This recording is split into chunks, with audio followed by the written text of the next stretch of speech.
Welcome into the Big Little Podcast, everybody. I'm your host, Patrick Previty. That is Andrew Greig. Thursday night just wrapped up. Commanders versus Packers. Packers got the win 27-18. What were your initial thoughts on the game? Wow. Well, my initial thoughts on this game were that the Packers are potentially Super Bowl threats, and they look like one of the best teams in the league. Obviously, you make a big addition in Micah Parsons, and you think that you're going to get better, but they look significantly reformed from last year. There were some struggles at time with this Green Bay defense, and obviously, just offensively, they've made some additions, and just in general, they made steps in the right direction. Tucker Kraft had a really good game today, and Jordan Love just looks like the player that we thought he was going to be when the Packers drafted him in the first round many years ago. And drafted him to be Aaron Rodgers' successor. He's finally looking to be that guy. And I think the graphic that they put on screen today where Aaron Rodgers, Brett Favre, and then another quarterback in the past, I'm forgetting the name right now, had all won their first Super Bowl with Green Bay when they were 27 years old, and Jordan Love turns 27 years old in November. I think that's just a funny thing to put out there, and I think the Packers look like a team that's at least a threat to make that happen. Was that a Bart Starr reference? Yeah, it was. Yeah. It was. There we go. Well, shout out Bart Starr. He made it into the show in 2025. But yeah, Jordan Love, he's been playing extremely well. He's got 4 touchdowns on the year. Last week, he had over 70% completion percentage. Today, he was solid, played really well. I've been on the Packers train. I think that this team is legit. I do think like adding Micah Parsons to a defense that the Packers have and a playoff team that they already have is super crucial for them. And it just kind of, on a short week, it's a bit of a tough challenge for Jaden Daniels and everybody. We're going to get into exactly like what is going on with them here in a minute, but I really like the way that the Packers are playing. They got the Browns next week, so I definitely would pencil in 3-0. We're going to know a lot more about the Cowboys come week 4, but they got the Cowboys after that. And the Jaden Reed injury does really suck for them. He broke his collarbone in this game, but there's some really positive stuff to take out of the first 2 weeks of the season. Post-Cowboys, Bengals, Cards, Steelers, and then the Panthers, Eagles. So they have, maybe 1-1 in the Panthers, Eagles time, but they got some winnable games here. They got some really, really good teams too, I think, still on the slate. So we're going to learn a lot about this team. Yeah, I mean, I completely agree. And then just looking at it from a holistic point of view, I think Jordan Love has shown that he's a great passer of the football, especially when he's not being pressured. I think there at one point he was 15 for 17 when not being put under pressure today. And that's just one of those stats where that offensive line can hold up. There are serious threats, and it doesn't really matter who's throwing the ball. If he has a lot of time to throw it, he'll find his open receivers. And I mean, Dontavian Wicks is somebody that you'd like to see take a strides in the right direction. And even after Jaden Reed got hurt, he continued to do that, had 4 catches for 44 yards. And then Romeo Doubs got back in the end zone and had he only had 2 catches, or 3 catches, but he still was relatively impactful. Josh Jacobs is still scoring touchdowns. I think this was his 10th straight game with a touchdown. And just in general, the Packers look like a really good team, and more from the Commanders' point of view now. I think that this loss is not overly concerning just because of how good the Packers are, but their offense looked very stagnant for the majority of the game. And then also their defense it can definitely be had. The Packers should have been up probably 3 scores at halftime. And at points in this game, they kind of just they didn't convert on 4th down, or they missed field goals or whatever. But the Packers probably should have put up more points, which is more of a concern that you'd like to see cleaned up, because even last season, the Commanders defense wasn't great, and it doesn't look very good this year either. Yeah, I think part of looking through the lens for the Commanders is how they played against the Giants. Felt like that game, the Giants didn't really have anything going on offense in week 1, and the game was 21-6, and they were kind of within striking distance in that game, and you just felt like you maybe would see more, but kind of a bit of a rusty week 1 start. They had a ton of different running backs in that game, which was really positive. They had a ton of other positives on offense, and that was good. Come on a short week, and we mentioned Micah Parsons and in what the Green Bay Packers look like they could be this year. It's a little tough. I don't want to grade them so harshly, but yeah, they fell down early in this game, and they made it a bit of a game at certain points, but this was the Packers through and through. And this Eckler injury really hurts them. It looks like he tore his Achilles. They've already said it's an Achilles injury. I don't know if they've actually come out and said that it is an actual tear, but that's what it looks like. That's going to hurt him. But JCM, next man up, I guess everybody's fantasy darling, is going to have to pick up some slack for them. So that really hurts them. But I wouldn't grade it on too difficult of a curve.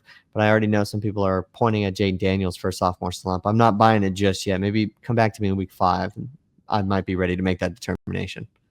Yeah, I mean, I don't think that he like necessarily goes through a sophomore slump, but it is unfortunate that it's gonna be another year where it doesn't look like his rushing game is gonna be the strongest in the world. Obviously, JCM is a seventh round pick, and you lose a guy like Austin Eckler, who is obviously not the same guy as he was before, but still was maybe a third down back and could catch pass out of the backfield. You lose that now and have to rely on a seventh rounder to be your official RB1, and in a team where Jaden Daniels led the team in rushing yards as a rookie last season. So you look at that, and then Jaden Daniels, if they get off to the start that they had this week against like a lot of other teams, could look pretty bleak because they're just going to be having to rely on the like Jaden Daniels for the majority of their time. And then speaking of, like, it doesn't look like his receiving room is like it doesn't look much better than last year. Obviously, Deebo Samuel has had he's made his presence known in this offense and has been honestly their best receiver through 2 games. But Terry McLaurin, after getting paid, it could just chalk up to a slow start because he didn't play in any of the preseason games or wasn't really with the team through training camp because of the hold in. But I mean, through 2 games, Terry McLaurin has looked absolutely awful. I think he had his first catch in the like late third quarter, if not like mid fourth quarter, somewhere around that range. I know that's a long period of time, but still, he didn't have a catch in the first half, and just in general, he hasn't looked like the Terry McLaurin. He's not getting very much separation. That I understand the Green Bay defense. I also wanted to mention that because the Green Bay defense was absolutely stellar today. Like it didn't feel like the Commanders could get anything going in that first half, but like they need to get off to faster starts against like better teams because today was absolutely awful.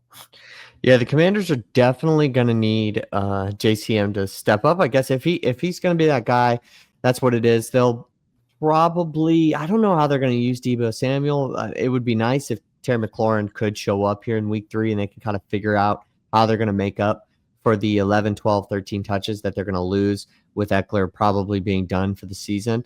But yeah, like I think that they'll be able to pick it up. I'm not ready to make any sort of judgment too early. Did you have any like last kind of thoughts on Austin Eckler? And this could be, this could be it. I'm sure he'll probably, if he wants to make a comeback, he'll end up on a roster. But this looked like this was it.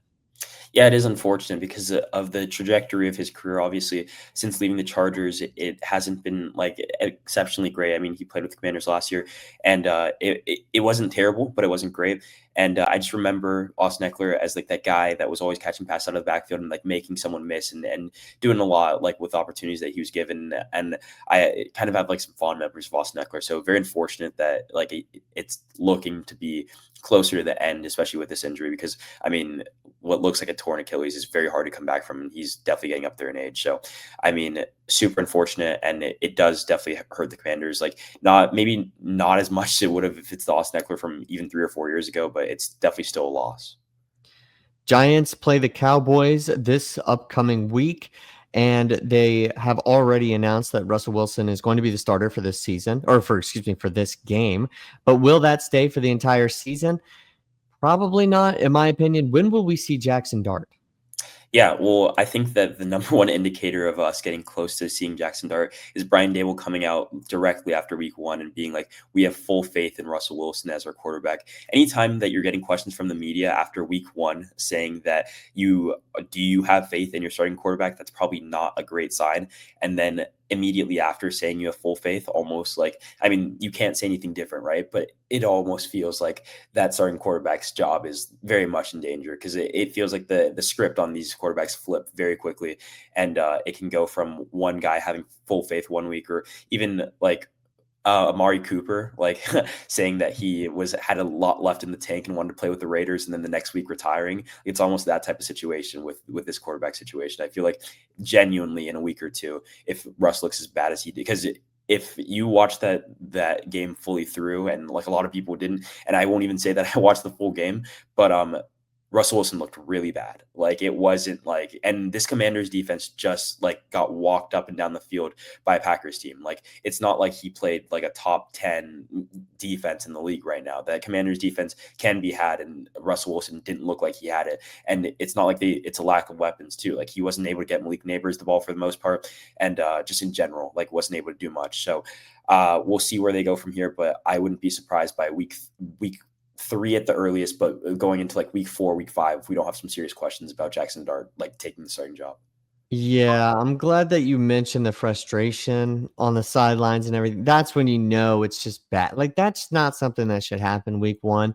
And it just seems like you are probably going to start the quarterback that gives you the best chance to win you football games. That's what a lot of NFL coaches will tell you. Is that Russell Wilson at this point?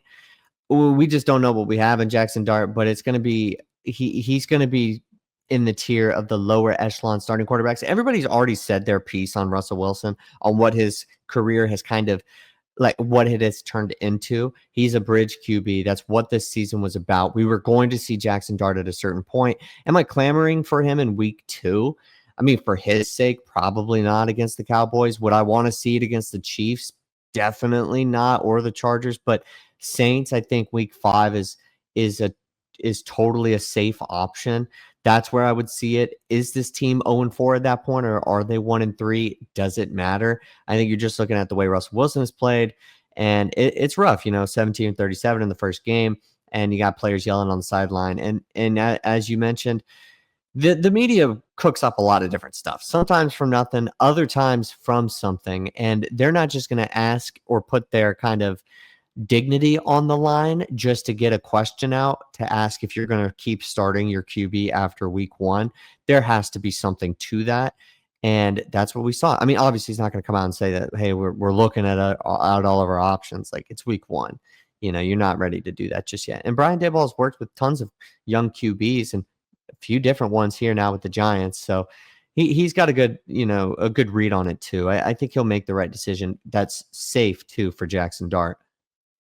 Yeah, and I think, I mean, at this point in his coaching career, he kind of has to because it's his job at the line on the line with Jaxson Dart. I don't think he's going to throw him into a situation where he thinks is super uncomfortable. I feel like that Saints spot is definitely a good one, especially relative. It's like the other competition that they have. You named the Cowboys, the Chiefs, the Chargers. All those teams look to be like at least viable, like fighting for a playoff spot teams. The Saints maybe not so much. So throwing him in there is probably the best thing, at least for the start of his career. But yeah, no, Brian Dable doesn't have like a ton longer if Jaxson Dart doesn't look like the guy. So I think he throws him in the right spot. I think that Saints spot could be good. But yeah, no, there's not all that much to be said about Russell Wilson at this point. If you watch that game, it wasn't very good. And I don't think that they have the surrounding pieces where, like, if they're not going to have a good quarterback, they're going to win these games. Like, they need good quarterback play to like even manufacture wins against any of these teams. And there's a very real possibility that going into that week 5 matchup, they're pretty easily 0-4 because that Dallas game is going to be a tough one. It's at Jerry World. And then you have a home against the Chiefs and the Chargers, but those teams are just better than you guys. Yeah, it feels like you're playing a ton of really good teams, 4 playoff teams potentially in the first 4 weeks. Why throw them out there at that point? Russell Wilson just doesn't have it anymore, and it is what it is. Let's talk about the Cowboys really quick before we move on, though. They potentially will move to 1-1 after this week. Don't want to just it's week to week in the NFL. It's any given Sunday, but they had a really competitive first part of the game against the Eagles, and that game kind of tapered off after the delay. Moving into the Giants, looking to be 1-1. What were you gonna say? Yeah, I just want to throw in one final thing about Jaxson Dart. After that Saints game, it goes Eagles, Broncos, Eagles, and then Niners. So like some of the toughest defenses in the NFL. Like if it's going to be, I think if you're going to throw them in, like we were just harping on what we were saying with that Saints game, it almost has to be that game because the Eagles are coming off a season where they were like the best overall defense in the league, or second best, and then you have the best right next to them in the Broncos at Denver. So then it's going to be as good a time as any. But then back to the Cowboys if we want to go into that. Well, no, I'm glad that you mentioned that schedule though for the Giants. But yeah, just looking at it from the Cowboys' perspective, this could this be a moment, I think, where if they put it on the Giants, that people are looking at the Cowboys in a more positive light. They were very, very competitive in that first game against the Eagles, and it was like almost like playing out to be an all-time season opener for the NFL, and it kind of went down a little bit. This Cowboys team looked good. They looked sharp. What are we thinking here? Like, they get this win over the Giants potentially. I don't know how much you're buying the Cowboys. Yeah, I mean, I think that I definitely buy the Cowboys as a viable team, and that's coming from the perspective of somebody who isn't like even remotely like on the Dallas hype train. I love the memes when they lose and everything like that, but I think that this team looked significantly better than I thought they would in Week 1. Dak Prescott looks more like himself, and just in general, I think that's why I had them as one of my Week 1 winners because you weren't expecting all that much from this Cowboys team. The spread was 8.5, which is very big for an opening game spread. And I don't think just the general feeling around the Cowboys this year was that they could be maybe like a 7 to 9 win team, but they definitely look viable after like putting up such a close game against the Eagles in Week 1. And like we talked about how that first half was really good, but those final stats don't even look that glamorous for Dak Prescott, and it was still relatively close. He had less than 200 passing yards. He didn't have any touchdowns because Devontae Williams stole them, and like obviously CeeDee Lamb had a couple of drops, and then also didn't have his greatest game in the world. He still had 100 plus yards, but in general, it feels like that Cowboys team can still play better, and that is against what coming off the best team in the NFL, like based off last season, and probably still one of at least the top 3 teams in the NFL. So I think if you look at it from a Cowboys perspective, you can definitely look at a lot of bright spots in this team and see that their defense played significantly better than a lot of people thought they would, and their offense didn't play its best, but still put up a really good fight. A game that we didn't get to talk about was Bears Vikings that happened on Monday night because we were filming our last full episode on that Monday night. Caleb Williams and the Bears got off to a good start against the Vikings. Vikings got off to a really, really bad start. Things switched quickly. Bears now 0-1 going into week 2 against the Lions, who presumably also really could use a win here. What are we thinking about Caleb Williams and the discourse around it? A lot of people are already kind of jumping ship a little bit. A lot of different talk about how he is as a leader, his character on the Bears. What's your read on that? This whole Caleb Williams and Bears situation has been so interesting from the jump because you have just so many conflicting like reports about how initially he actually wanted to be a Minnesota Viking. It's got to be Minnesota, and there's been like a whole book on the situation. He's only in year 2. There was like that whole situation where his dad didn't want him to go to the Bears, and like maybe not rightfully so, but like the Bears and quarterbacks have just never got along, right? He was easily their best like rookie quarterback by the stats, like I think over 3,600 passing yards, and in general didn't look like it looked like you had something to work with. But if Ben Johnson can't figure you out on offense, there is like some cause for concern. And I don't think that Bears fans were particularly happy with his play past that first drive in game 1. And I don't want to be one of those guys who jump ship super early either, because it was game 1 of year 2 in the NFL for Caleb Williams, and that's coming off a year 1 where his head coach was fired halfway through the season, and just in general, he didn't have much stability around him. But he does have the weapons now. He does have a good offense, and he has what was the best offensive coordinator in the league last year as his head coach. So you want to see a little bit more from him, and you just want to see that he has it, because it feels like some of the throws that you think he should be making, he's not, and that he's dumping the ball down a lot. And I just want to see more out of Caleb Williams. I think because he coming out of college, he had the arm talent to make all of these different throws. He could throw on the run. He can go to second read. All these different things he was doing in college, and you just aren't seeing that as much. Obviously, the players are faster and better in the NFL, but you thought his game would translate more from college to the NFL than it has. And I don't want to say it's bleak, but I want to see more out of Caleb Williams than I have over the course of a year in a game. Yeah, I'm not ready to make any judgment on Caleb Williams, especially as a starting quarterback in the NFL. I just think there were moments that were bad last year, but it just feels like he's honestly, I don't know where these expectations are. Like, dare I say, like, yes, he was it felt like maybe a borderline generational kind of guy. I mean, your number 1 overall pick, you're thinking you're going to be one of the better ones to come to the league. But like, dare I say, they're kind of almost like too high Inflated a little because, bit. huh? Inflated a little bit, like the expectations. Like, is it because we're expecting more that if he wants to do it his way or lead in his specific way or kind of be himself, well, he has to produce right now. I mean, 20 touchdowns last year, 8 turnovers, six picks. Like, solid numbers and he was running for his life. Like this year, yes. Like I'm not usually also either like on the train of like, oh, a guy's got to figure it out in year two, but he does have a lot of really good things working for him on that other side. So I see some criticism and some different stuff, but I think juxtaposed to the way that JJ McCarthy like kind of bounced back in that first game, it's just a tough way to then look at Caleb Williams. I think like what JJ McCarthy and the Vikings were able to do by coming back had more to do with their resolve and what ended up happening in that game on Monday night than it did with, we need to sound the alarms on Caleb Williams again. Bad leader, loose gray shirt, weird kind of way of going about himself. Like the complaints about him are just, it just feels like it's confirmation bias. You think, oh, this shouldn't work, right? And then he's pretty good right now in the NFL, and he's, I think, really good for where he's at, making his second start, or his first start, excuse me, in his second year. Like where, I don't know where it's coming from. I think it's a little bit too much. I mean, obviously at the end of the year, we're going to assess this. Did Ben Johnson help him? Did this line protect him?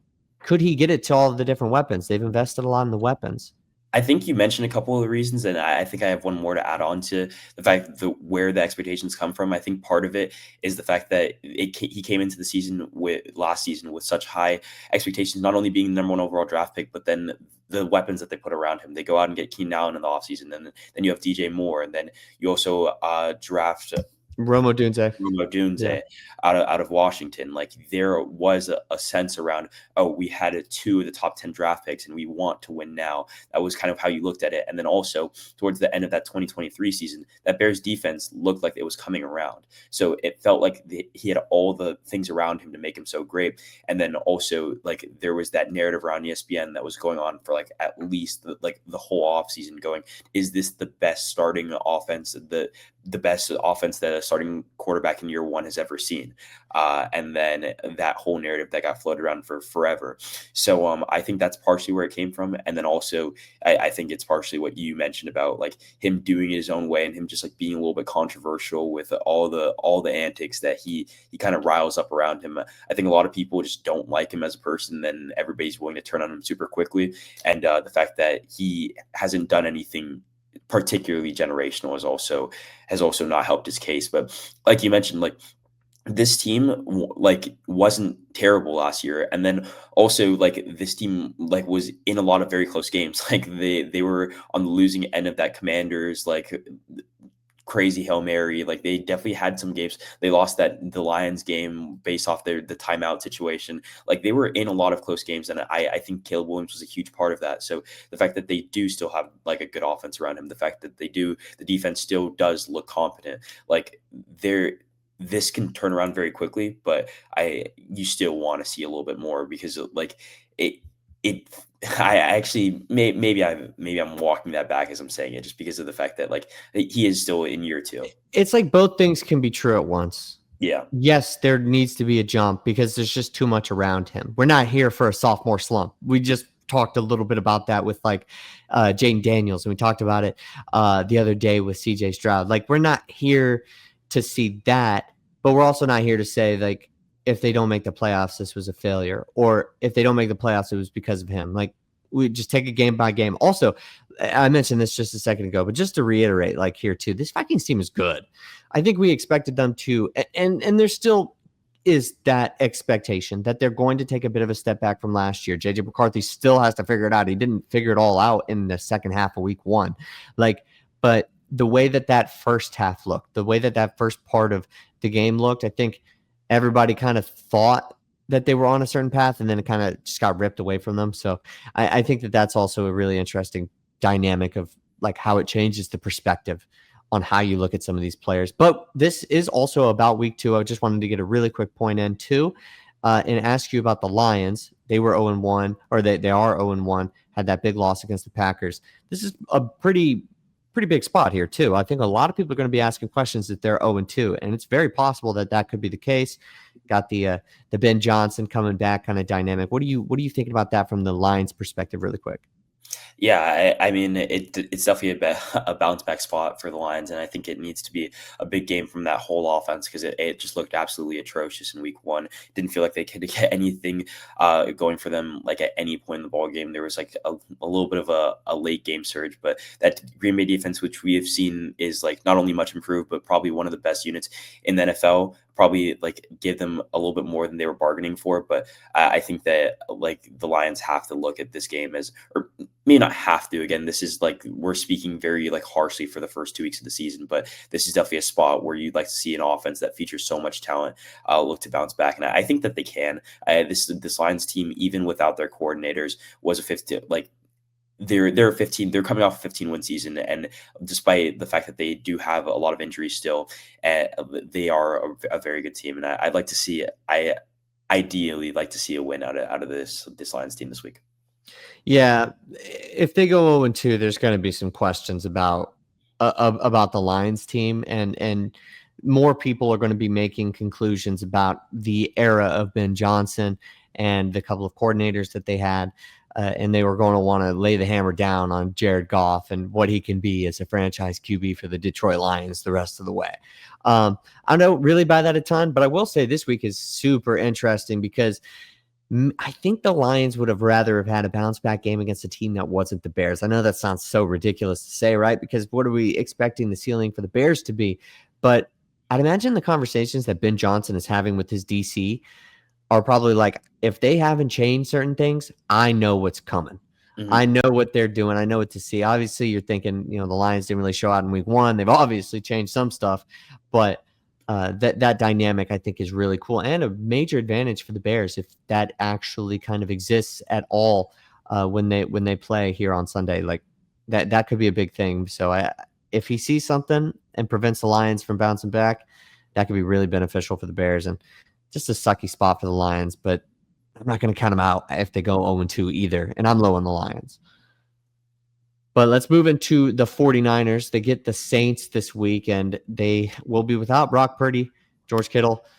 It's rough. They caught the injury bug, and it only took 1 week. And it doesn't include Christian McCaffrey, knock on wood, right? Like, what are we thinking here? And, where they have to go from all these injuries.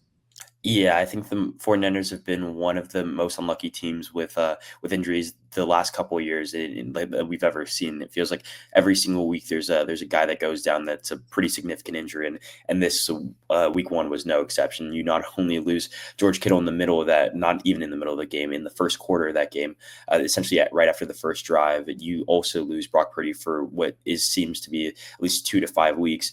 And like you come into the game thinking maybe Christian McCaffrey doesn't even play. And I also think I had the 49ers as one of my losers before Brock Purdy was announced as injured as well. So this is a spot where you kind of think that this could have been like a get right game for them, especially given the fact that they do lose George Kittle for a decent amount of time. Like you'd like to have seen Brock Purdy maybe show a little bit more than he did in week one, even though they did win. And now you don't get that. You have Mac Jones at the helm most likely.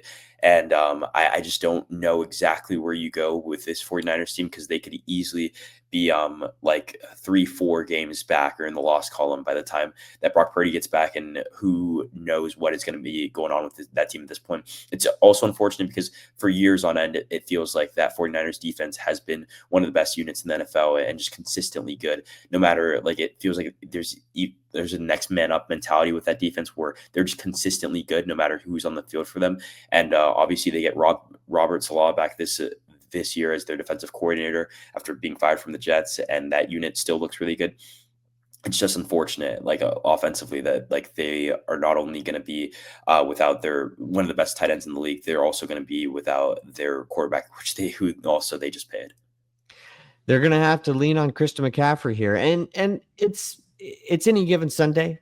Talked about this earlier. The Saints looked good against the Cardinals. I'm not buying Spencer Rattler here, but I am kind of changing my pick a little bit because these 49ers look a little bit different when it's not Brock Purdy out there at QB, and then losing George Kittle is a really sucky spot because you're already looking for some extra receivers to be able to make a difference, make a play. Ricky Pearsall was good in week one.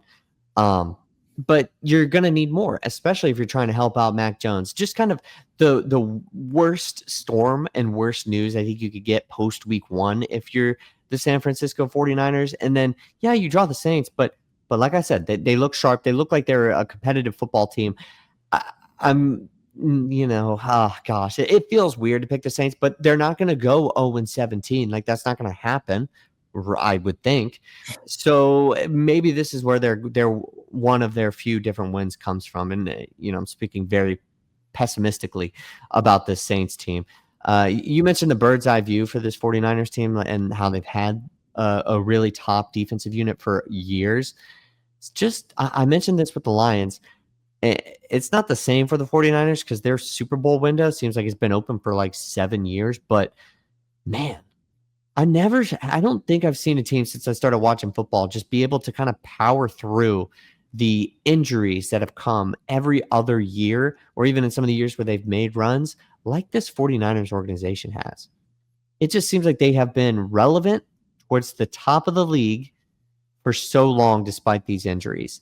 And, in certain years, they get kind of disqualified because they get too injured, but they bounce back the next year. So if there is any team in the NFL where I'm thinking, yeah, we can talk in week 5 and week 6, and they might still be in a good position, I guess it would be the 49ers. Yeah, I think that they have. They also came into this season with the easiest schedule in the league, so there are places to make up some of these losses that could happen earlier on in the season. I just wanted to go back to that Saints point that you're making a little bit. I don't believe that they're going to be one of those teams that are like all time bad, 0-17. They do have some players on that team, so I feel like that this is a spot where if you are going to rattle off like a win or so, that if you're checking off boxes where you could get a win, this could be definitely one of them playing at home. But it's also unfortunate because they're using Spencer Rattler as their quarterback, and they're having to face a defense that's led by Nick Bosa, Fred Warner, and then a rejuvenated Robert Saleh as a defensive coordinator. And we saw how good their defense was during the first stint of him, and it didn't really fall off much after him, but it's definitely better with him than not. So I mean, this is definitely a spot where Spencer Rattler, you're going to need his A+ game to get a win here, because I think that 17 points probably gets a win from either side, and it's probably just the first to like 2 touchdowns, maybe 2 touchdowns and a field goal. Let's switch gears here before we pick the NFL games for week 2. Adam Silver. You can switch gears with me anytime. Okay. Adam Silver says Adam Silver says fans who can't afford streaming services to watch NBA games can still watch free highlights, calling the NBA a highlight sport. Obviously, kind of getting around the question that many fans are having, and that is, why is it so expensive to watch my team play? This is a really embarrassing comment, and the bad PR and the bad media for Adam Silver has taken off. I'll give you the first word on this. Yeah, I mean, what a comment to go out and just publicly say. Like, even if you are internally thinking that, I mean, the ratings of the NBA are definitely in a decline. Like, maybe the playoffs were definitely good this year, but just for regular season games, which is what he was specifically talking about, it has become so hard for the average fan to just catch a normal NBA game, between like having to pay for like a cable subscription that some people don't have anymore, to like them being on whatever streaming service that they're going to be like streamed on that random like Tuesday. Like it definitely is unfortunate how and then like just NBA TV has always been like a little bit of a wash with how they do that. Like it's just always super unfortunate. Like I just don't understand how you can like publicly like not try to address the issue any better than that, and just say, oh, like our fans are like they'd rather catch it in highlights anyway. Like that's just simply not like it could be the case for some people, but like it's not addressing the issue at all. Like the issue in hand is that it's significantly harder than it's ever been to watch an average NBA game. And your solution to that is saying that your fans can just watch highlights anywhere. Well, like, yeah, that's not the issue. And it's like kind of upsetting from an average fan to hear that. And it's just it almost comes off as a little bit insensitive, and especially because the league is at a better space than it's ever been in terms of like media rights deals, and they're signing like 300 billion or whatever the number is, it's floated out there with media contracts, and it just makes it so much worse for the average fan. And I think that this could have some ramifications in like the very near future when the ratings get worse and worse and these deals start to change up a little bit. The ratings thing is interesting. I don't have the numbers right in front of me. I know that some of it they almost can't control. If you have OKC versus Indiana in the finals, like you're not really going to be able to control who tunes in and stuff like that. And then some of the stuff that comes, outside of basketball, like I don't know if that actually affects it, but you mentioned like the product itself is really good. This has the league has so many different things going for it. Amazing storylines, these midseason trades that kind of took over the sports world after towards the second half of the season last year. The playoffs just being so dynamic and good. Like the product is it's great. Why is this a problem to be able to watch it? And then his answer to it is really, really it's unfortunate because it's not like, oh, you're just looking for a problem to have. It's like, no. That's not how you can address this. There has to be some sort of nuanced approach to it. And honestly, I think Adam Silver, like over the last handful of years, his stock is probably a little bit further down than maybe it should be. He hasn't been perfect, but I feel like he's been probably the best commissioner in sports. Like I know the NFL is rocking and rolling, and you can say whatever you want about Goodell, but like I feel like with Adam Silver at the helm, like the NBA is a very well-oiled machine and they function well. This makes me question maybe where we're headed. Is that's not good for the league. That's not good for the players. Because if the fans don't like it, like that's going to come back to bite you. Yeah, no, I mean, I just don't really see how you can go out there and make these comments in like any like regular like general headspace. Like I don't understand where these comments like really come from, just because it doesn't like it just doesn't. It's one of those things where you might think it, but it just doesn't make any sense to say out loud. And you can see the backlash. Everybody like everybody's responding in waves to these comments. So it's just like, sure, like that there is a huge audience for highlights, but like it's just like the question was very, very targeted and very like it's a very direct question. And just the fact that it's like skirted around by like saying like, oh, well, our fans like watching the highlights. Well, yes, there is a portion of the fan base that will only watch the highlights and like does like watching highlights, but like it also is like some people can only watch the highlights now because it's just such an expensive product to watch if you want to watch generally. And then also like some of these like in general the product is really good, and when it starts coming down to like the playoffs and stuff like that, there are some really good regular season games, but like also there's gonna be a point where like some people are just turned off by like there's a point where some people are turned off by the product a little bit, and are people going to want to also pay extra money to watch a product they're not particularly enjoying? I think that there is a wide ranging fan base that does enjoy where the NBA is heading, and like the people that don't like it as much are like generally being faded out a little bit, but still there's a portion of the fan base that doesn't like this new NBA, and they're not going to be paying extra money to watch it, and they're probably not watching the highlights either. So I think that these comments are just interesting in general. Social numbers are great, but isn't where this league truly makes its money those TV rights deals? And don't you want every single person like tuning in, like to try to at least get them into the door? It just feels like there's too many blocks. And this is supposed to be like the dead part of the NBA. And they've had now the Kawhi Leonard story, which kind of sucks. And Adam Silver also said he had no idea that was going on.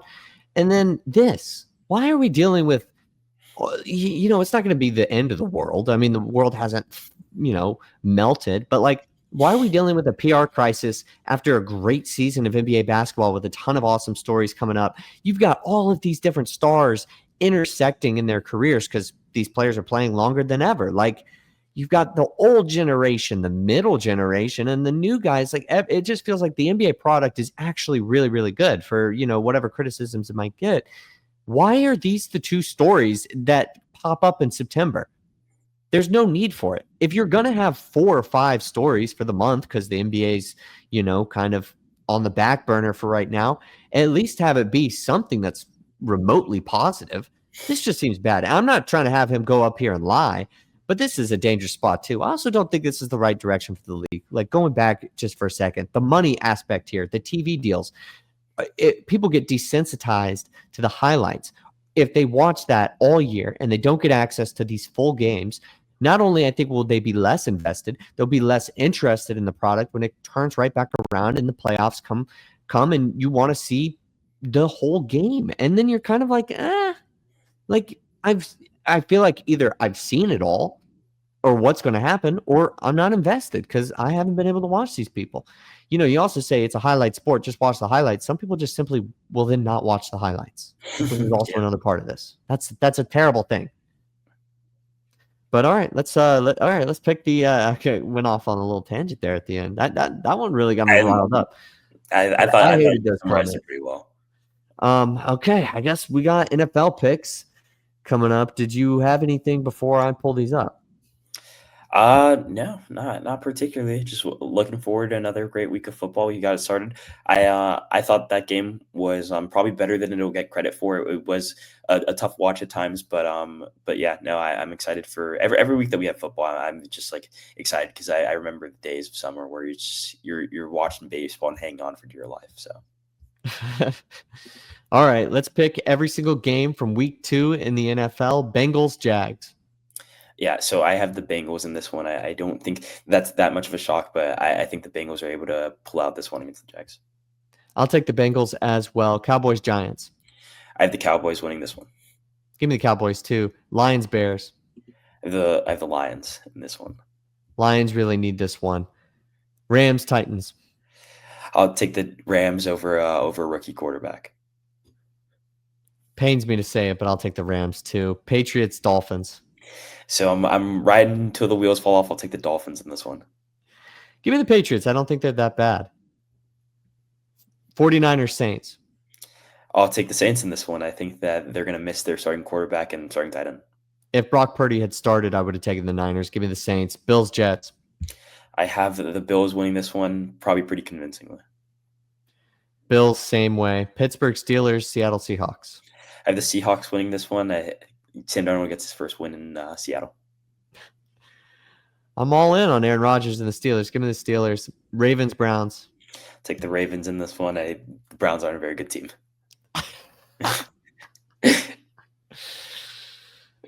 I think it'll be closer than the experts think. Give me the Ravens, though. Broncos, Colts. I'll take the Broncos. I like their defense, and I think that Bo Nix has a better game than he did in week 1. Colts are fraudulent.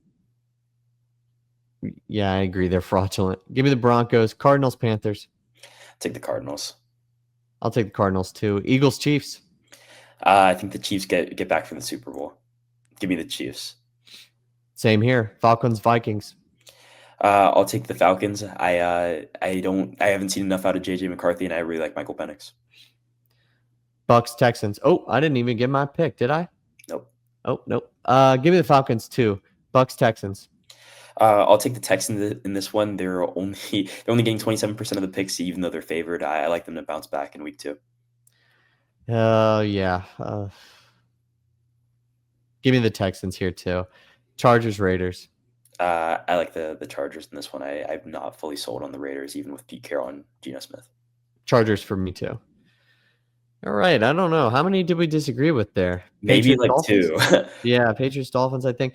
The Bucks one pains me. I don't really want to do it, but I do think the Texans have to bounce back. If the Texans go 0-2, though, I'm ready to run it back to continue to talk about what's going on with CJ Stroud and the Texans. Obviously, it depends on how that happens. But I'd be ready to talk about, hey, they kind of suck now. It needs to be recognized. Also, the Vikings, Falcons, I think could be really, really good. That's a cool Sunday night matchup too. Hopefully, it delivers. I like JJ McCarthy. I just felt like the Falcons were good last week. They just ended up losing. They couldn't. Should have won that game. Goal line. Definitely should have won that game. Yeah. Hey. Young Wei Koo. Well, the Bucks also missed a field goal too in the 4th. Oh, well, yeah. Didn't miss the game time. All right. I think we covered everything that we just about wanted to. So thank you guys so much for watching. This has been the Big Little Podcast. I'm your host, Patrick Previty. That is Andrew Greig, and we'll see you guys next time.